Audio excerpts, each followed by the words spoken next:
लंगर लगवाकर, गरीबों को पैसे कपड़े बांटकर या किसी का मुफ्त इलाज करके। अगर आपका स्वभाव नहीं बदल रहा, वही घमंड, वही ईर्ष्या, वही लड़ाई झगड़े, तो फिर ये सेवा आपकी बेकार है। आप सेवा नहीं कर रहे, सिर्फ दिखावा कर रहे हैं। क्योंकि सेवा का असली उद्देश्य दूसरों के शरीर को सुख पहुंचाना या फिर दूसरों के आगे अपनी छवि को बदलना नहीं होता। सेवा का उद्देश्य सिर्फ एक ही होता है, आपका ट्रांसफॉर्मेशन, आपके अंदर का बदलाव। सेवा करके भी सिर्फ छवि ही बदल रही है आपकी दुनिया की नज़र में। अगर आप नहीं बदल रहे हैं ना, तो आपकी सेवा निरर्थक है।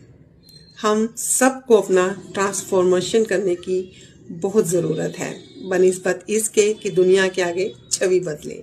Have a nice day. Thank you.